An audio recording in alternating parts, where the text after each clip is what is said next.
Hashem Rakah Kodash. Double honors to the apostles and the elders and the brothers of Great Millstone who sincerely pushing this word for that penny a day, who have been laboring, who have been sincere and continue to do so.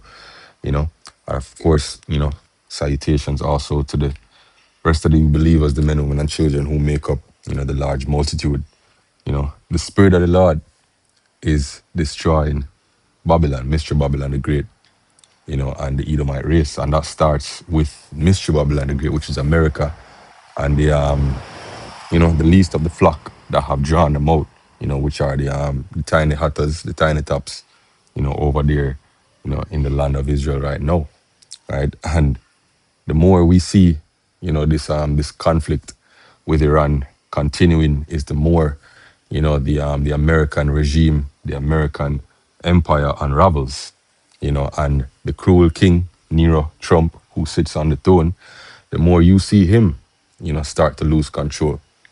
So unless you've been living under a rock, you've seen the so-called Easter Sunday post, by the president of the US, where he has pretty much lost his mind, seemingly. So let's just play this little clip and get a couple precepts.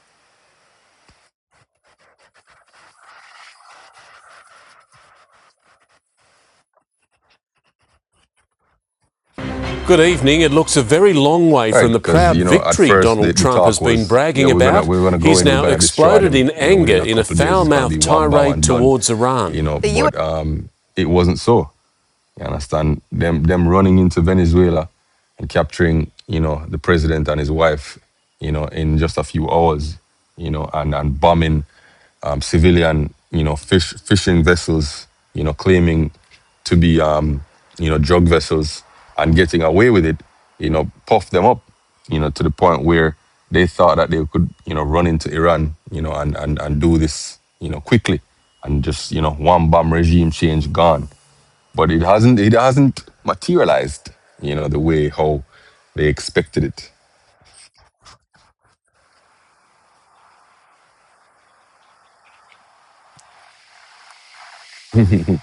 This president dropped the F-bomb and once again threatened to unleash hell on an enemy he claims he's already destroyed. His critics calling it a desperate outburst from an unhinged madman. That's one of the phrases that was used to describe Nero.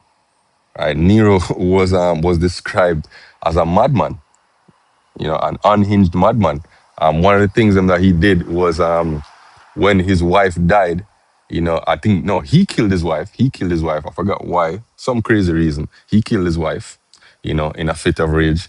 And then he got a young boy that looked like his wife, castrated him and dressed him up and paraded him around as his wife. A madman, just like he is in the reincarnation right now.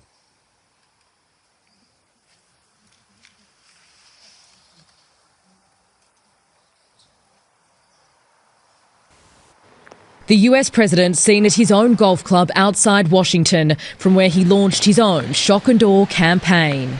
Be warned, the president did not use polite language. Right. Issuing an ultimatum to Iran. Open the strait, you crazy bastards, or you'll be living in hell. If a king has to just shout, watch. I am the king, he doesn't really have any power.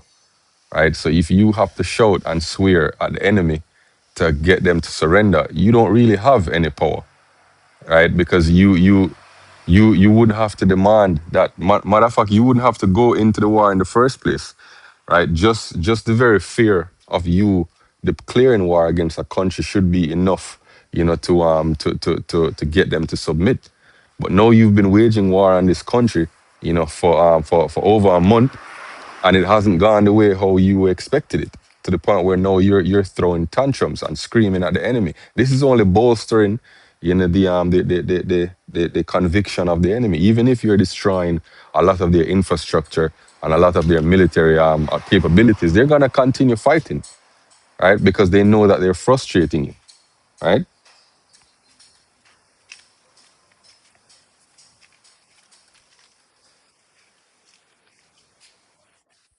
To bomb the nation's power plants and bridges if it didn't. The president signing off, praise be to Allah, on Easter Sunday. This is all embarrassing and juvenile, and it's people trying to act like they're puffed up and tough when what we really see from the administration in this war is the absence of a plan. From one Iranian government minister, Trump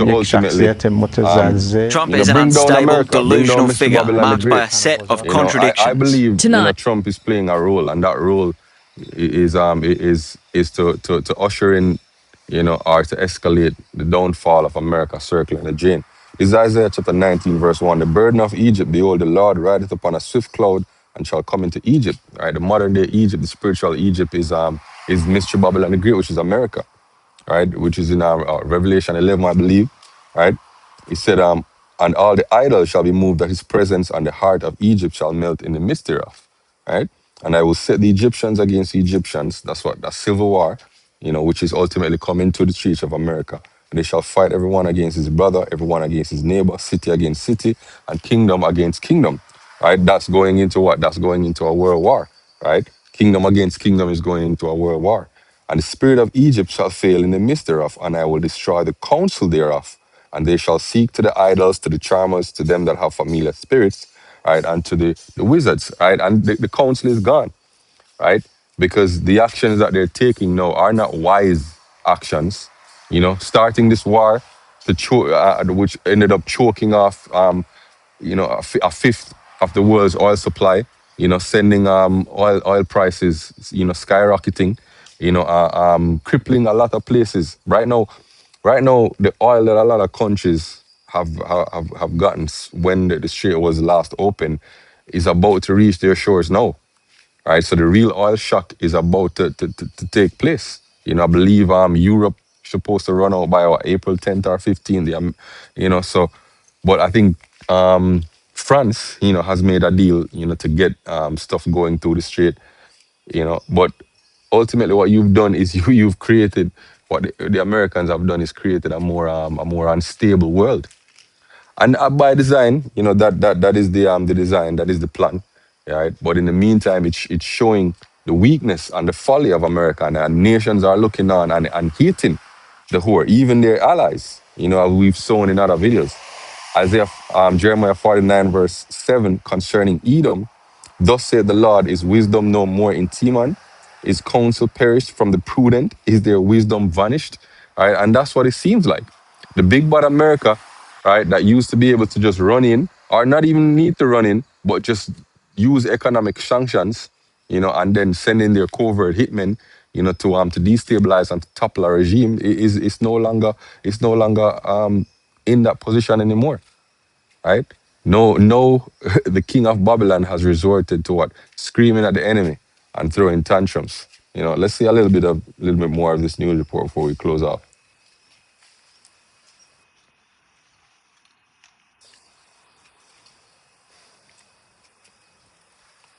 Reports Iran and the US are talking about a possible 45-day ceasefire after Iranian state TV aired this: the burning remnants of American warplanes, appearing to be the only trace left behind by an elite team of American commandos who ventured deep into enemy territory to save one of their own. It's what we're calling the Eastern Miracle, or the Eastern Miracle here in the United States. On Friday, the American fighter jet was shot down by Iranian forces, the crew ejecting, the pilot rescued after 6 hours. But the weapons systems officer who was in the back seat was missing. Iran with a bounty on his head. US media reports the airman hiked 2 kilometres up a ridgeline.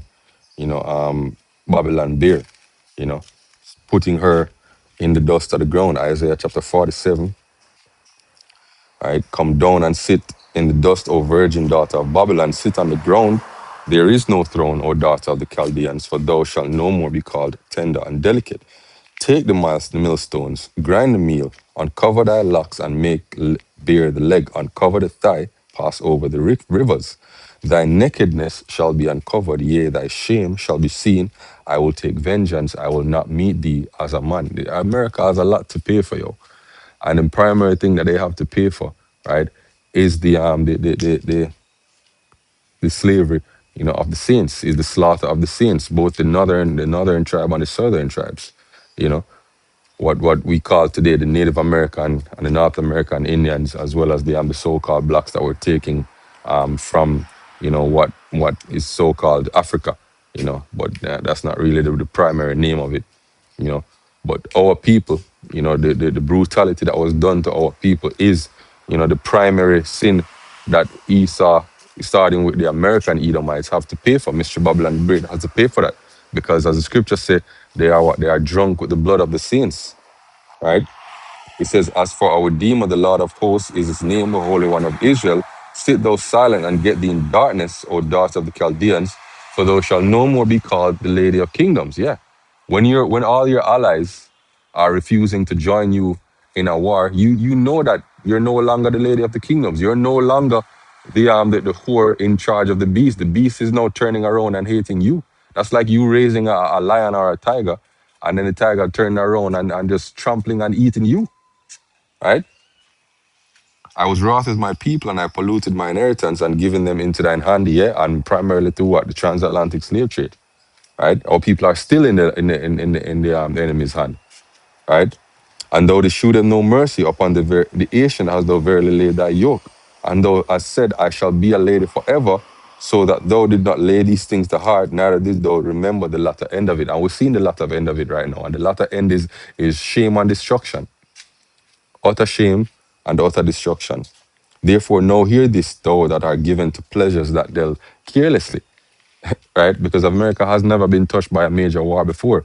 Both world wars were fought, right, over in Europe, right? When they went to war against Vietnam, that was in Vietnam, right? Never has the America, the land of America, the soil of America, right, been the subject of great military conflict. So they dwelt carelessly, right? It says, that saith in thine heart, I am and none else beside me. I shall not sit a widow, neither shall I know the loss of children. But these two things shall come unto thee in one moment, in one day, the loss of children and widowhood, and they shall come upon thee in their perfection, meaning their completeness, right? For the multitude of thy sorceries and for the great abomination of thine enchantments. For thou hast trusted in thy wickedness, thou hast said, none seeth me. Thy wisdom and thy knowledge it hath perverted thee, and thou hast said in thine heart, I am, and none else beside me. Therefore evil shall come upon thee. Yeah. Evil shall come upon thee, right? Thou shalt not know from whence it riseth, and mischief shall fall upon thee, thou shalt not be able to put it off, and desolation shall come upon thee suddenly, which thou shalt not know. So, hey, we see the end of America inside, yo.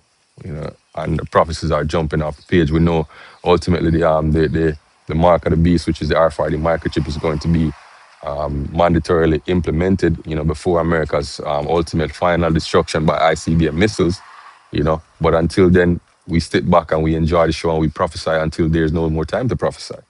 All right, so hopefully this lesson was edifying. Until next time, shalom.